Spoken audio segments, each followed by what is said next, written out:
Joining me here in the studio, Democratic Congressman Mike Quigley of Illinois. So good to see you, my friend. We've got a lot of things to get to, but your reaction to the Republicans moving to impeach President Biden.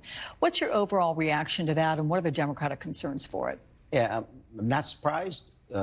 President Biden's first day in office, Marjorie Taylor Greene files her first impeachment. Yeah, good point. First day.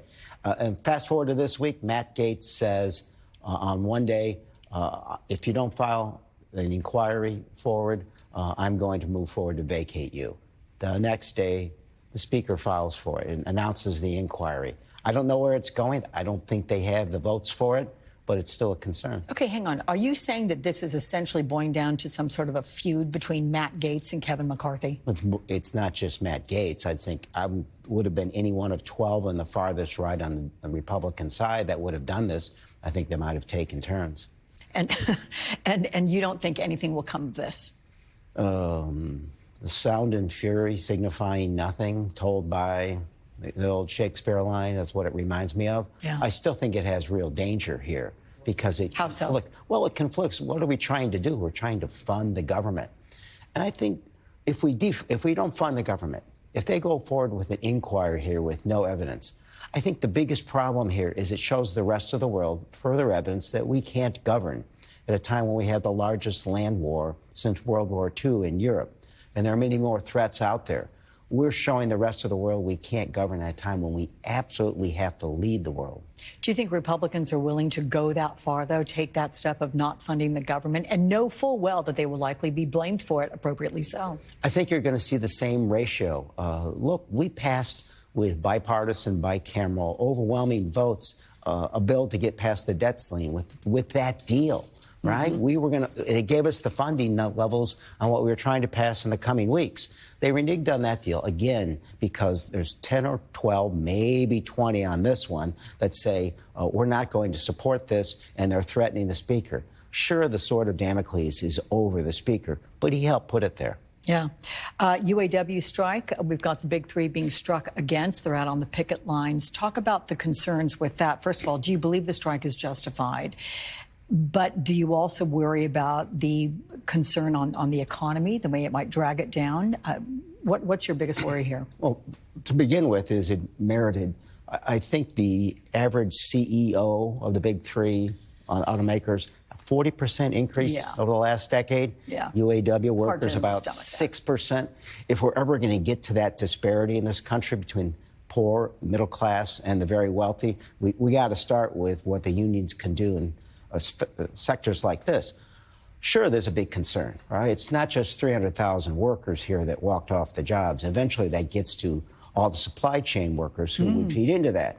And analysis seemed to show that if this expanded to all auto workers and it lasted 10 days, that 10 days would cost the economy $5 billion. Yeah, billions of dollars, absolutely. Do you think there is fallout due to a potential prolonged strike for the Biden administration? I mean, he's the self-proclaimed most union-friendly president in United States history. And he may well be, but I'm just saying this does not go well. Anything that affects the economy eventually will have an impact on voters. But I think overall how people view unions is growing in a positive rate recently, even though union membership has gone down. Otherwise, I think most Americans have already made up their minds who they favor. Yeah. Let me get to the reason you're here in studio, which I'm so glad you are. You came to New York to just talk about the migrant crisis, to study what's been happening. It's been something that Mayor Eric Adams has quite vociferously complained about because, you know, the city of New York has gotten about 100,000 migrants in this process, right? The greater area around New York City. I believe it's 19,000 migrant children enrolled in New York schools just this week. So as we look at what this video is showing us, there's a lot of angry protesters out there, and that's in New York City. So what was that like for you? How much of this did you experience? Oh, I was at the first press conference with my colleagues from New York City and witnessed the protest. I had some of them tell me they wanted to intimidate me, and I said, I'm from Chicago, so good luck with that. On all that. Look, this country has a long history of migrants being scapegoats, pariahs, people we blame for everything. It's altered our history. But without migrants, where are we? My friend John Lewis, the late John Lewis, said, we may have come here in different ships, but we're all in the same boat now. This economy, this labor market needs migrants. So if I can't appeal to your heart by seeing these little kids who all they've been is migrants, trying to help them, I want to appeal to your brain, how important these migrants could be to our economy and growing it. Chicago and New York, that's why I was there to show unity and learn about what's happening here. They have a long history of welcoming migrants and understanding just what they meant to growing the economies of both cities. Yeah. Did you learn anything from this, the migrant crisis, your discussions with Mayor Adams and what you hope to take back to Chicago? I think it reinforces that we have to be united. We absolutely have to get more resources. These cities can't handle this alone without additional federal work. And if you want to empty the shelters, I think the mayor's message and my message is now even more reinforced. Give these folks work permits. I haven't met a migrant who didn't the first thing say, I want to work.